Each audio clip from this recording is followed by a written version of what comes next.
Smart Trends consacré aux défis de l'industrie. Je vous présente tout de suite mes invités à l'occasion de la semaine de l'industrie qui vient de se terminer. Lorraine Talon, bonsoir, bonjour, bienvenue. Vous êtes directrice générale adjointe de Gobilab.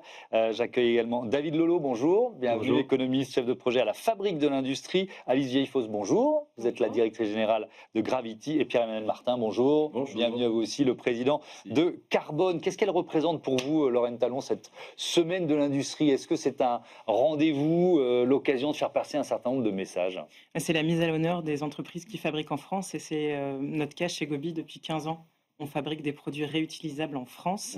On crée de l'emploi en France. On a une dizaine de partenaires industriels sur tous les territoires, près d'Auxerre, près de Lyon, dans le Massif central.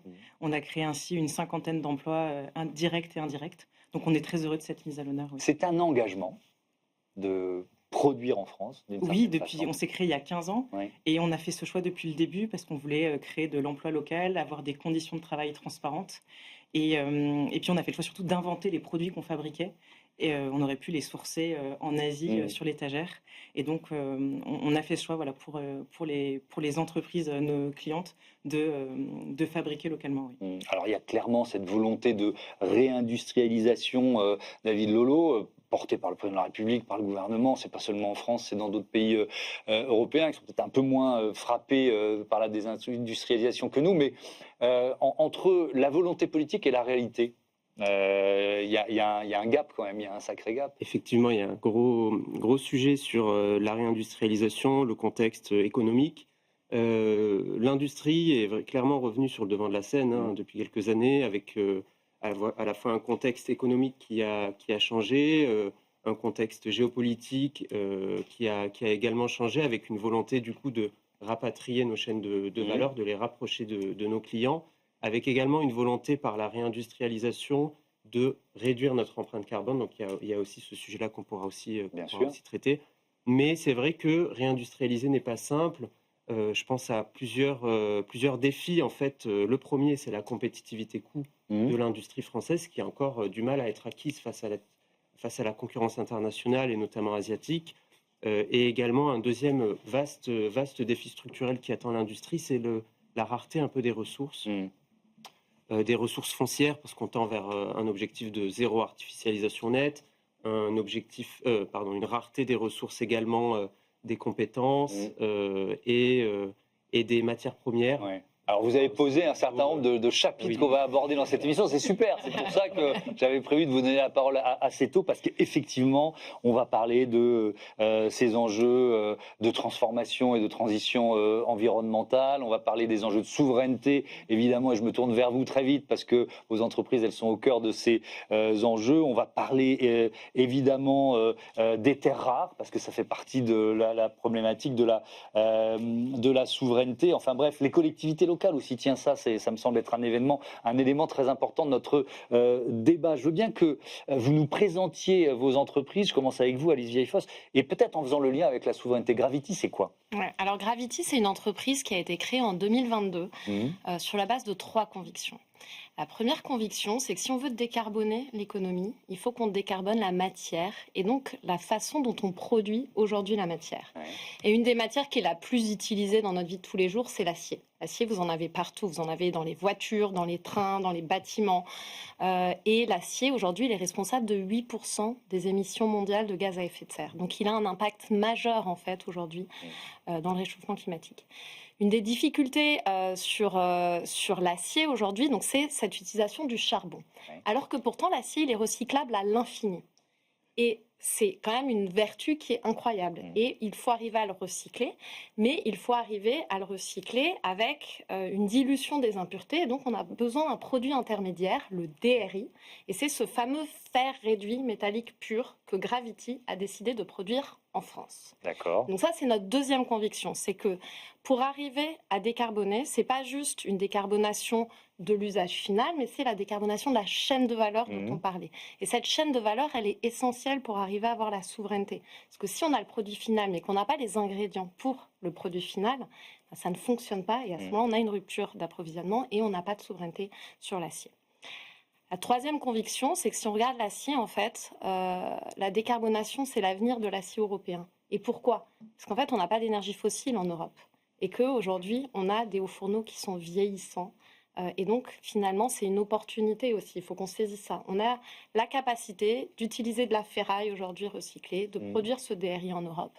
Et donc, on aura l'opportunité de maintenir de l'acier fabriqué en Europe de façon décarbonée. Et donc, c'est ça que Gravity œuvre au quotidien pour arriver à avoir une première usine à Fos-sur-Mer et donc produire de manière décarbonée l'acier. Elle est ouverte déjà ou elle va ouvrir? Alors, l'idée, c'est d'avoir la première production en 2030, avec un début de construction en 2027. On voit loin, c'est bien. On voit loin. Après, en fait, ça va assez vite, hein, parce que si vous voulez commencer à construire en 2027, c'est-à-dire avoir l'intégralité des financements, l'intégralité des contrats, d'un point de vue commercial. Avoir expurgé tous les recours. Avoir expurgé tous les recours. Aujourd'hui, on a aussi, d'un point de vue commercial, des lettres d'intention qui dépassent largement la production de l'usine, parce qu'on voit qu'il y a un vrai intérêt en fait aujourd'hui des sidérurgistes, parce qu'il n'y a pas cette matière. En fait, il y a besoin de créer ce marché de DRI, parce qu'aujourd'hui le DRI produit dans le monde, il est produit en Russie, en Iran, au Venezuela. Et demain peut-être au Moyen-Orient. Donc autant dire je suis en train de faire une émission de géopolitique avec vous, là, c'est très bien. Quand on parle de souveraineté, en effet, c'est indispensable. Effectivement. Même question pour vous, Pierre-Emmanuel Martin, une présentation de carbone, et puis comment finalement votre entreprise, elle s'intègre complètement à ces enjeux de souveraineté dont on parle. Carbone, bon, effectivement, nous l'avons créé en 2022 sur la même thèse de souveraineté qui est celle, alors là, on parle de solaire photovoltaïque, oui, qui est quand même l'énergie qui est en train d'exploser partout dans le monde. Donc Carbone, c'est une thèse, c'est la relocalisation en France, qui fut quand même la terre, ou en tout cas là où on a créé le solaire photovoltaïque industriel, de relocaliser en France toute la chaîne de valeur de fabrication du panneau solaire. Donc c'est à Fos-sur-Mer, sur la zone industrielle eau-portuaire. Vous allez être voisins. Nous sommes voisins, exactement. Donc nous, c'est 45 hectares, Alice, c'est 75. Donc le projet Gravity prend un peu plus de place. Mais nous, c'est 2 usines. Une première usine en 2028 qui fabriquera les cellules photovoltaïques et les encapsule pour faire des panneaux solaires. Donc c'est 5 gigawatts, c'est-à-dire à peu près 10 millions de panneaux solaires par an. Et une deuxième usine, 2030, qui, à partir de la matière première, le polysilicium, on cristallise et on fabrique les plaquettes de silicium, qui aujourd'hui, les plaquettes de silicium sont dominées ou fabriquées à 99% par nos amis chinois. Donc ces 2 usines qui concourent à l'indépendance énergétique et à la souveraineté industrielle de notre pays, c'est un projet d'intérêt national majeur par décret ministériel de juillet 2024, et qui aujourd'hui a toutes ses autorisations purgées et toutes ses utilités, électricité et eau, pour pouvoir construire dans les temps, sachant que évidemment ce sont les questions de financement qui aujourd'hui nous occupent, puisque c'est quand même un plan à 1,5 milliard d'investissement. Je laisserai Alice expliquer comment, enfin là aussi, Gravity, c'est dans ces ordres de grandeur. Et donc c'est véritablement ça, comment, dans un marché qui aujourd'hui est évidemment dominé par la Chine, avec des panneaux de très très bonne facture, très bonne qualité, avec des acteurs industriels qui ont quand même des volumes importants et qui ont un avantage compétitif sur le marché, comment on se positionne. Et c'est là où l'Europe est là pour nous protéger. Donc on est dans un cadre de relocalisation industrielle plus vaste, européen, avec différents actes qui ont été posés pour relocaliser un certain nombre de chaînes. Et sur le solaire en particulier, puisque l'Europe est le 2e marché mondial, ça a été le marché natif de ce solaire industriel contemporain, on installe à peu près 80 millions de panneaux par an en Europe. Et donc la volonté de l'Europe, c'est de dire que sur ces 80 millions, demain 100, 120 vu la croissance, qu'il y ait 40% de ces panneaux qui au moins proviennent d'usines fabriquées en Europe. Alors qu'aujourd'hui, c'est quasiment rien. Alors, il y a de l'assemblage, très peu, mais il n'y a absolument plus de cellules. Alors, seuls nos amis d'Enel en Italie, l'utilité italienne, a réussi à ramener, en tout cas, cette production de cellules, avec beaucoup d'efforts. Mais sinon, le polysilicium, les wafers, enfin les plaquettes, tout ça, non, il n'y a plus rien.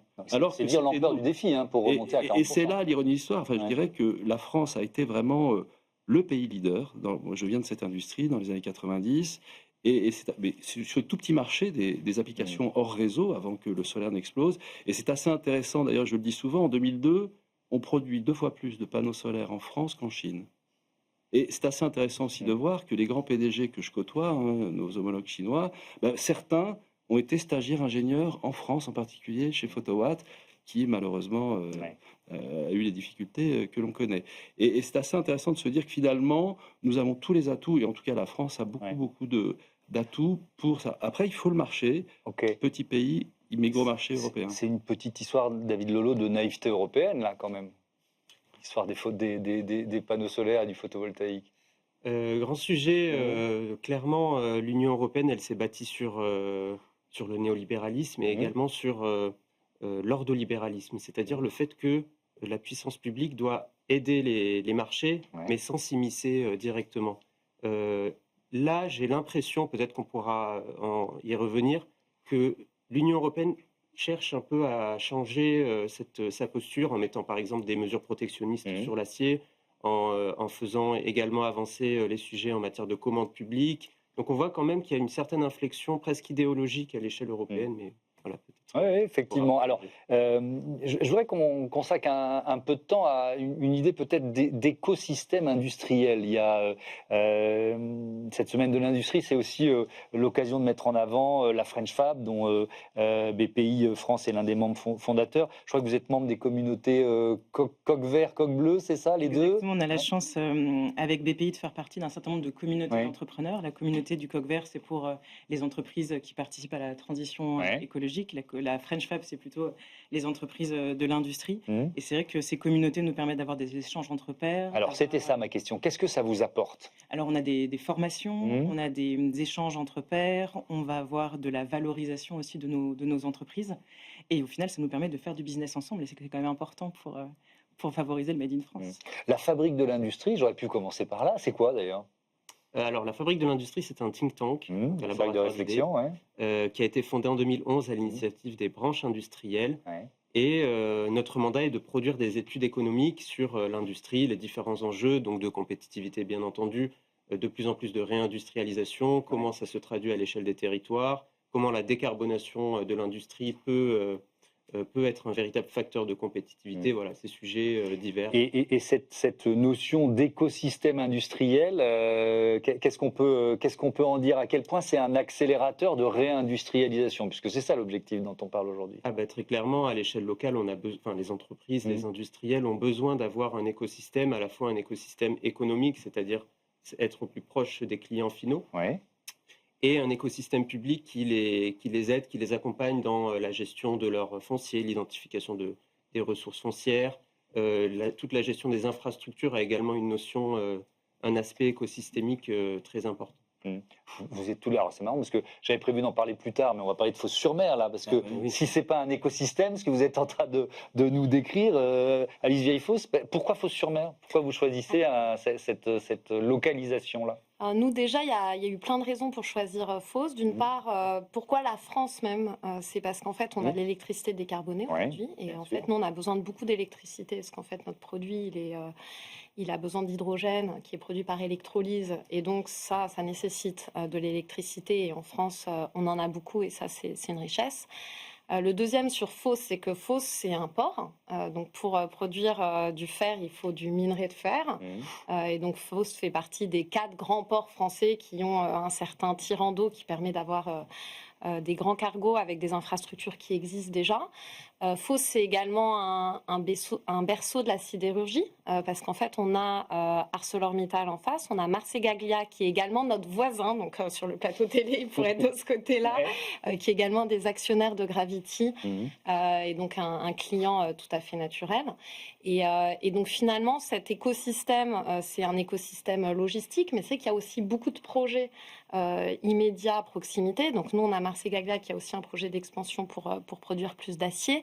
Et on voit que du coup, il y a vraiment une structuration autour de tous ces nouveaux projets qui sont en train de se faire sur la zone et qui sont essentiels parce qu'en fait, aujourd'hui, les ports, ils sont très dépendants des énergies fossiles. en 2050 avec la neutralité carbone, tout l'import sur le pétrole, le gaz, il a voué à disparaître. Donc pour les acteurs locaux, c'est absolument essentiel d'avoir des relais. C'est essentiel pour le port, mais c'est aussi essentiel en fait pour tous les acteurs existants. Et c'est qu'on a fait notre concertation locale, c'était vraiment le retour des populations qui disaient, mais en fait, nous, on veut que nos enfants ils aient du travail, on est très fiers d'être un berceau d'industrie et on veut que ça reste comme ça. Et donc, il faut qu'il y ait des projets aussi qui prennent le relais. Pierre-Emmanuel Martin. Oui, ben, la destination de Fos-sur-Mer, c'est un des grands ports français. Donc pour nous, ça a été ce choix-là aussi. D'abord, on a à peu près 500 000 tonnes entrées-sorties, donc du verre qui rentre et des panneaux qui sortent. Donc il faut quand même qu'on soit sur une intermodalité forte. Après, quand même, il y a une chose, c'est que quand on a un projet industriel, enfin nous n'avons regardé que la géographie française, je ne suis pas allé ailleurs en Europe, mais en tout cas, il y a la collectivité locale aussi. Et là, je dois dire... Oui, dans l'écosystème dont on parle. La région Sud a su, en tout cas, parmi les autres régions, en tout cas, et là, je dois rendre vraiment un grand merci à la région et à son président. Ils ont su, en tout cas, faire en sorte que ce projet puisse être extrêmement bien accueilli. Et effectivement, parce qu'il y a des enjeux aussi sur Fos, qui effectivement est une vieille terre d'industrie, pétrochimique, industrie, l'acier, enfin chimie. Et là-dessus, on voit que effectivement, dans le cadre de la décarbonation, c'est le projet de décarbonation et Marseille en grand aussi derrière, c'est qu'il y a des enjeux de transformation majeurs. Et nous, on arrive quand même avec 3 000 emplois sur une terre d'industrie où il y a 45 000 emplois quand même qui sont en jeu. Et donc, il y a aussi ça, c'est la transformation, mais en même temps, pouvoir se pluguer sur un lieu où il y a des compétences humaines fortes, où finalement le solaire, c'est quoi? Ça va être de la sidérurgie, on fait du silicium, c'est de la chimie, mais fine, puisque c'est une cellule photovoltaïque, ce sont des process chimiques, et c'est de l'assemblage, et évidemment de la logistique. Et donc on est sur les trois traditions, je dirais, de la zone qu'on transforme et qui seront mises en valeur dans cette usine. Alors, si on regarde ce que les Français ressentent quand on leur dit réindustrialisation, en l'occurrence, c'est même, je vais être plus précis, les ingénieurs. Le dernier observatoire IFOP Arts et Métiers qui questionne les ingénieurs, est-ce qu'ils ont confiance ou pas dans cette reconquête industrielle? Malheureusement, ils sont 84% à dire on a perdu confiance dans la reconquête industrielle du pays. Donc on va essayer là, tous ensemble, de leur redonner confiance. Lorraine Tallon, vous l'avez dit tout à l'heure, c'est possible de produire en France dans la durée. Comment? Là, voilà, c'est le moment de convaincre les futurs ingénieurs que vous pourriez embaucher. Donc, c'est possible de fabriquer en France. On le prouve depuis 15 ans. On a créé cette chaîne de valeur territoriale qui fonctionne et qui est par essence non délocalisable. Je voudrais rassurer parce qu'aujourd'hui, les entreprises qui sont nos clientes, nos acheteurs, sont très sensibles à cet argument du Made in France. D'une part, parce que leurs collaborateurs, quand ils arrivent, ils attendent une RSE qui soit incarnée. Donc, ils ne vont pas recevoir quand ils arrivent un kit de bienvenue où, par exemple, leur gourde est fabriquée à l'autre bout de la planète. Donc il y a une vraie attente. Il y a les collectivités territoriales aussi qui, la commande publique, on en a parlé tout à l'heure, met un peu de temps à bouger, mais quand même, on voit de plus en plus de critères sociaux et environnementaux qui arrivent dans les appels d'offres. On essaye, nous aussi, en tant que PME, engagés, de les accompagner pour que les appels d'offres soient mieux aboutis, etc. Donc, et puis, il y a une traction quand même au niveau de l'Europe et nationale sur la réglementation sur ces sujets. Donc, ce sont des secteurs porteurs et c'est positif. Ouais. Ce pessimisme des ingénieurs, Alice Vieillefaux, ça vous surprend? Ou alors c'est le vieux fond un peu ronchon et pessimiste français? C'est-à-dire que plus la question est nationale, plus on est pessimiste, et puis plus on resserre le maillage, et plus les gens se disent finalement, je vis pas si mal chez moi. Je pense qu'il y a quand même un enjeu d'état d'esprit collectif et pas juste sur les ingénieurs. Et ce qui m'a frappé, c'est qu'on a fait notre levée de fonds là, pour notre série A. On a été voir des pays dans le monde entier et on faisait donc des calls avec des Américains, des Asiatiques, des pays du Moyen-Orient. Ils nous disaient tous votre projet, il est génial, il est super. Bon, à la fin, certains disaient on n'investira quand même pas, mais on sortait, on avait quand même l'impression d'avoir accompli quelque chose. Il y avait vraiment un positivisme. Et ensuite, quand on faisait des calls avec des investisseurs français, généralement, ils disaient alors on a trouvé les 50 raisons pour lesquelles ça va pas fonctionner. Et donc voici. Donc c'est intéressant et donc sur je l'état trouvais ça d'esprit. assez intéressant l'état d'esprit en fait. Et je pense que c'est aussi un côté d'esprit entrepreneur. Je pense qu'on a un peu perdu plus. On n'a pas eu beaucoup de nouvelles industries, donc c'est normal en fait.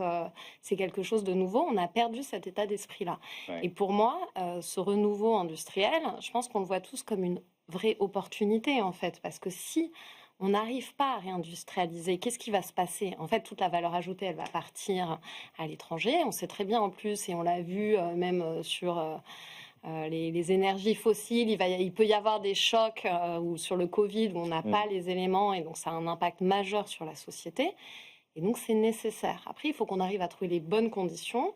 Je pense qu'il faut qu'on perde un peu la naïveté complètement libérale de dire il n'y a pas de problème, l'Europe, on reste complètement ouvert alors que tous les autres pays sont fermés.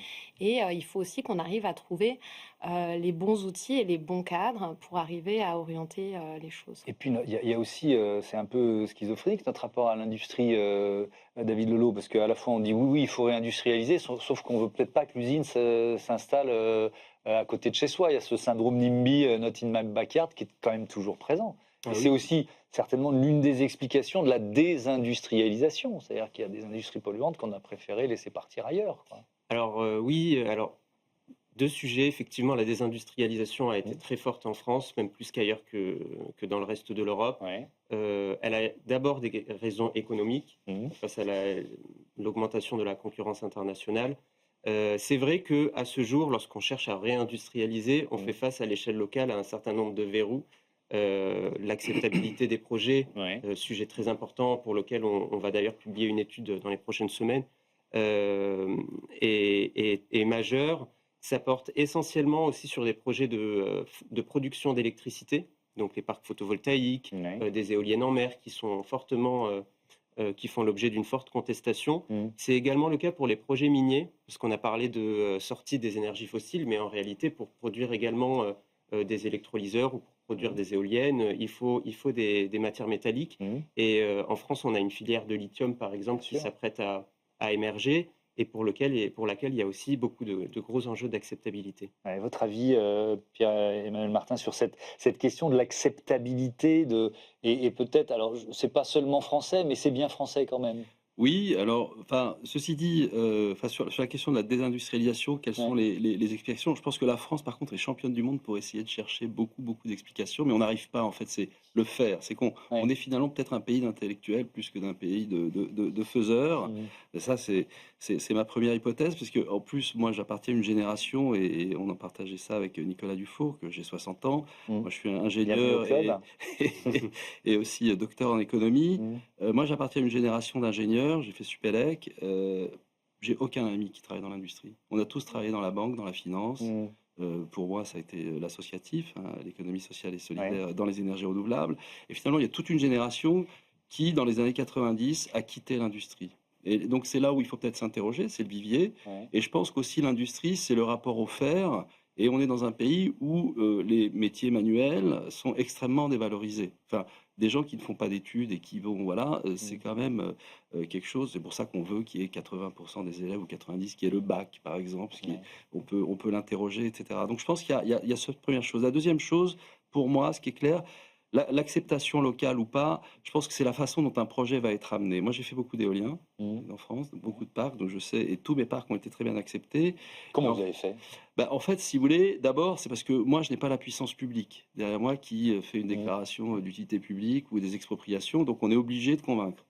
D'accord? Et puis après, un parc éolien, finalement, c'est l'utilisation privative d'un bien commun qu'est le paysage. Donc, est-ce que moi, en tant que producteur d'éoliennes, j'ai le droit? Voilà, et donc en fait c'est un débat, et finalement je vais me retrouver confronté, et je m'aperçois souvent que ceux qui ne veulent pas d'éoliennes sont aussi quelque part, généralement des retraités assez aisés, et qui pensent que le paysage leur appartient, qu'il ne faut pas que ça bouge. Et donc ça va être ce débat et ce combat qu'il faut mener, et il faut convaincre, et dès lors qu'on embarque toutes les forces vives d'un territoire sur le fait que c'est utile, pour plein de raisons, parce que beaucoup de mes éoliennes ou de nos éoliennes ont aidé, par exemple, le financement ou d'assurer le financement de maisons médicales, de projets de territoires qui font sens. À ce moment-là, on embarque la population et les grincheux et les opposants sont réduits dans un corner. Et puis après, il faut faire attention. Il faut aussi accepter que tous les projets ne peuvent pas être faits. Donc il y a beaucoup de projets que j'ai dû abandonner parce que je n'ai pas la majorité ou qu'il y a un vrai problème. Et ça, accepter quand on est un grand groupe et qu'on veut faire des éoliennes, on va chercher tous les moyens pour l'imposer. Vous voyez, donc on va créer du phénomène de zadisme, à mon avis, là-dessus. Donc la question moi je dirais plutôt que c'est une question territoriale en France, et on a du mal avec le territoire. Et en fait, on est peut-être à un moment où il faut décentraliser. Et moi, je fais l'hypothèse que la France, qui s'est désindustrialisée, c'est aussi parce qu'elle a perdu le lien avec le territoire. Moi, je regarde l'Allemagne, je travaille beaucoup avec l'Allemagne. J'ai dirigé une grande entreprise italienne en France. Je vois l'Italie du Nord, je vois l'Autriche, je vois la Suisse. Et en fait, il y a beaucoup de TI et beaucoup de territoires qui participent à l'économie. Et l'industrie, elle vient aussi quand même du territoire, de circuits plus ou moins courts, d'écosystèmes. Et la France, il faut le dire, on a saccagé ça. Oui, et puis on reste hyper centralisé. Et pour les ouvriers aussi, on a quand même cette tradition très dure en France de conflits sociaux, peut-être plus durs qu'ailleurs dans les autres pays, qui fait que les années 80 ou 90, on a délocalisé à tout va pour éviter le conflit social. Allez, j'ouvre le chapitre consacré à la transition environnementale. Évidemment, je commence avec vous, Lorraine Talon, parce que, par essence, vous êtes une entreprise qui s'inscrit, qui promeut l'économie circulaire. Comment vous liez industrialisation et transition environnementale? Est-ce que finalement, la plupart des grands projets aujourd'hui, ils ont forcément cette touche environnementale? Est-ce que ça vous semble un prérequis d'une certaine façon? J'ai l'impression de plus en plus une touche environnementale, une touche circulaire. Nous, l'avantage aussi de fabriquer en France, c'est qu'on peut collecter la data et la donner à nos clients. Ils en sont friands pour nourrir leur bilan carbone, pour même communiquer auprès de leurs salariés. Et moi, j'aimerais juste revenir sur une chose, c'est qu'en fait, aujourd'hui, c'est possible de fabriquer en France et ça reste accessible en fait. Nous, on a parfois l'impression que le Made in France est forcément plus cher que le Made in loin, mais aujourd'hui, nous, par exemple, sur une gourde, on est entre 8 et 14 euros le produit, ce qui me semble tout à fait correct pour un produit qui en plus va durer de nombreuses années, aussi longtemps qu'on en prend soin. Et même sur la partie, les particuliers, là on a beaucoup parlé des entreprises parce que nous on sert les entreprises, on a plus de 20 000 organisations clientes, mais même sur les particuliers, là, à l'occasion du Black Friday, nous on lance le Bleu Blanc Rouge Friday, et donc c'est un collectif de marques engagées qui fabriquent en France et qui permet des réductions pour choisir local pour ces cadeaux de Noël. Donc c'est vraiment possible. David Lelot, on peut réindustrialiser tout en respectant, on va fêter les 10 ans des accords de Paris, c'est-à-dire les engagements que la France a pris à l'occasion des accords de Paris? Alors, peut-être en propos liminaire, je dirais que réindustrialiser permet déjà de réduire les émissions à l'échelle mondiale, les émissions de gaz à effet de serre, par le jeu à la fois de nos réglementations environnementales, qui sont plus strictes qu'à l'étranger, hors Europe, par le jeu du raccourcissement de nos chaînes d'approvisionnement, de nos chaînes logistiques, et aussi par le jeu de nos mix électriques, nos productions énergétiques qui sont globalement moins carbonées en Europe, et en particulier en France, on l'a soulevé. Mais c'est vrai qu'il y a un sujet sur la conciliation entre l'accroissement de la production, donc continuer à produire en France, et la réduction des émissions, donc ce qu'on appelle dans la littérature le découplage.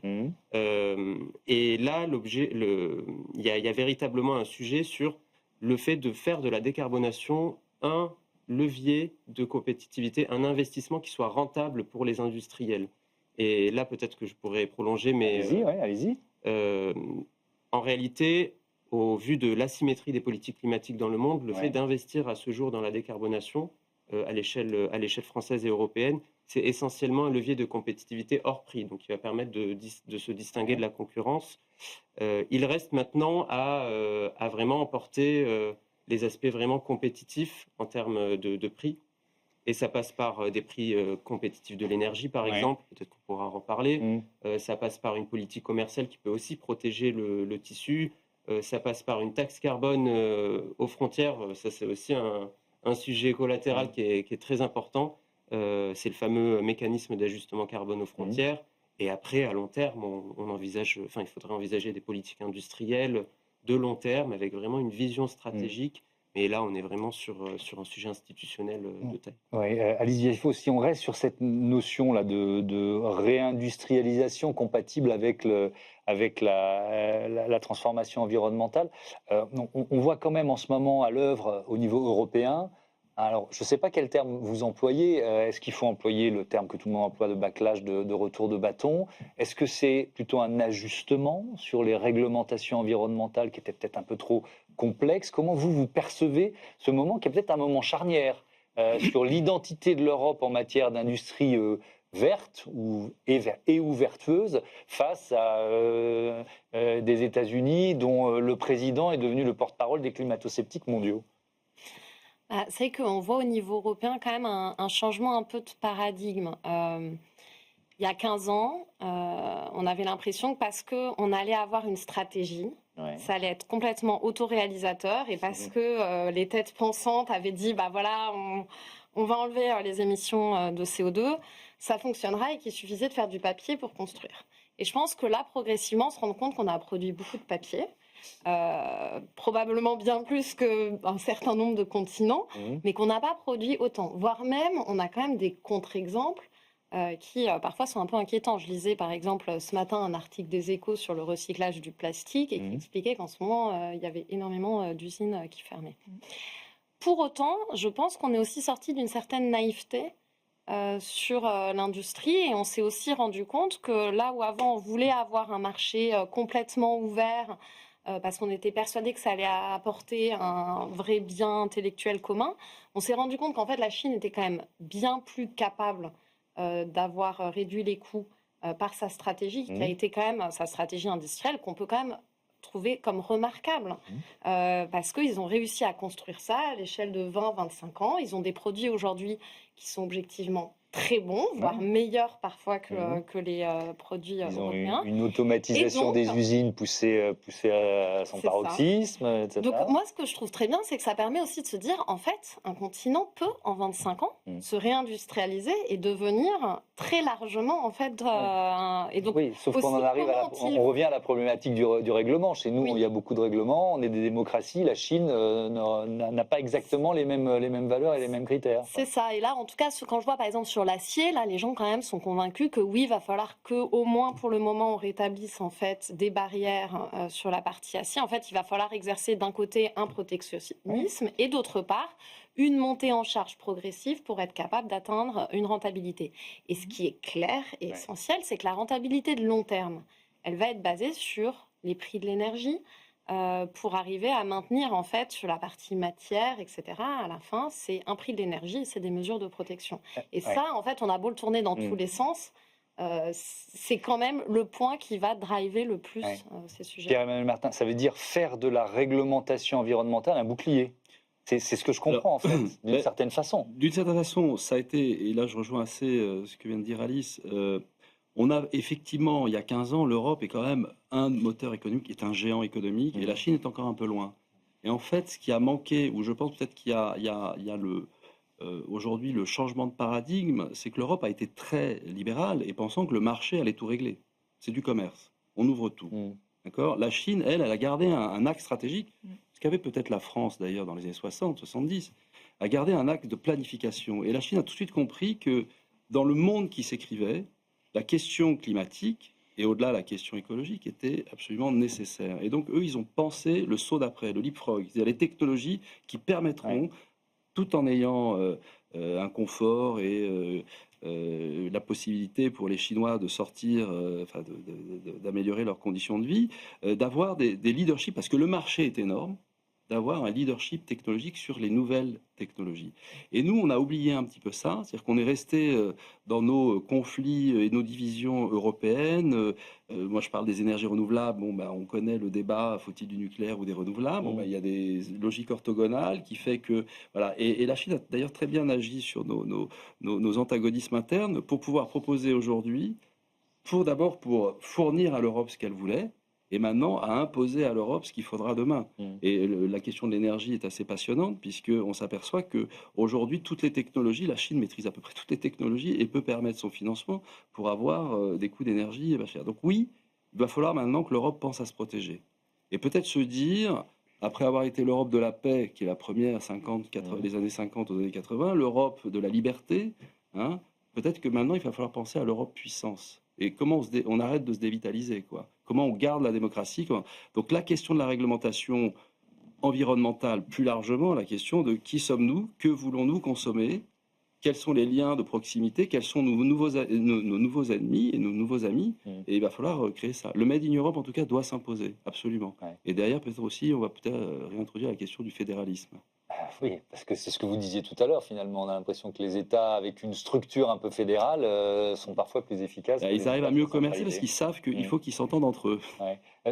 Dans cette logique de souveraineté européenne et d'utilisation, finalement, des arguments environnementaux pour fabriquer cette souveraineté européenne, on peut dire que l'économie circulaire dont vous êtes une représentante ici, c'est une économie qui est non délocalisable, qui coche un certain nombre de cases en termes de souveraineté. Complètement, puisque l'idée c'est de pouvoir utiliser la fin de vie des produits pour que ça soit complètement circulaire. L'économie circulaire, on parle beaucoup des déchets, c'est aussi le début, l'éco-conception, l'analyse du cycle de vie, etc. Ça commence à se développer et c'est formidable. Nous, on a été précurseurs il y a 15 ans, aidés par l'ADEME. Donc oui, en fait... Comment, d'ailleurs ? C'est intéressant de raconter comment, dès le départ, vous vous êtes dit, tiens, on va éco-concevoir nos produits. En fait, nos produits sont là pour remplacer le jetable dans les organisations, les gobelets, les bouteilles d'eau. On s'est dit, bon, très bien, on veut fabriquer un produit pour impulser ce changement dans les organisations, mais est-ce que le produit qu'on va fabriquer va être plus vertueux que le jetable que l'on va remplacer ? Donc, on s'est quand même posé la question, donc on a analysé le cycle de vie du jetable, on a analysé son impact environnemental, et on a vérifié que le produit qu'on imaginait, son design, sa fabrication en France, etc., allait être plus vertueux. Donc ça, on a un cas pratique assez emblématique, mais il y en a d'autres. Et c'est formidable que ça se développe parce que je pense que c'est l'avenir de l'industrie aussi. Ouais. Puisqu'on parle industrie, industrialisation, souveraineté, il faut forcément ouvrir un chapitre consacré aux terres rares. Je commence avec vous, David Lolo, parce que là aussi, moi, on a un peu le sentiment de se réveiller, alors j'espère qu'on n'est pas après la bataille, je ne veux pas être défaitiste, mais de se réveiller un peu tard au niveau européen. C'est-à-dire qu'on a laissé petit à petit, là encore, la Chine se créer un quasi-monopole sur les terres rares. Si on rajoute production et raffinage, c'est un quasi-monopole aujourd'hui. Tout à fait.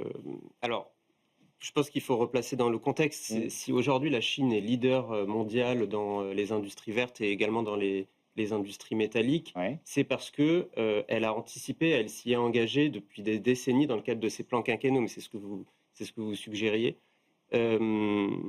Aujourd'hui, on a environ 20 ans de retard sur la Chine. L'Europe a 20 ans de retard sur la Chine. Donc, qu'est-ce qu'il faut faire à ce jour ? Il faut à la fois sécuriser ses approvisionnements en diversifiant ses approvisionnements, ses fournisseurs, donc aller chercher des fournisseurs ailleurs dans le monde, ce qui n'est pas forcément chose aisée, puisque quand on sait que la Chine représente entre 80 et 90% du raffinage de terres rares, et il faut tenter de rapatrier, de reproduire des terres rares, de reproduire des métaux en Europe, et ça rejoint le sujet de la relocalisation des activités minières, qui est quand même un sujet majeur, avec également le maillon suivant, la relocalisation du raffinage. Là, on parle vraiment d'industrie lourde. Oui, mais là aussi, je crois que c'est à la fin à la fin des années 80, la France était leader du raffinage des terres rares. Mais pourquoi on a... Du silicium, de tout. Oui, c'était des industries polluantes, et donc c'est aussi pour ça qu'on les a laissés... Et puis les enjeux du marché n'étaient pas les mêmes, ça on est bien d'accord, donc c'est aussi pour ça qu'on les a laissés filer, non ? Alors, il y a systématiquement des questions de coûts. Il y a effectivement un enjeu de coût environnemental également, et peut-être que collectivement, il y a une volonté de faire l'économie de secteurs qui sont très émetteurs. La fabrication de terres rares, c'est une activité très polluante.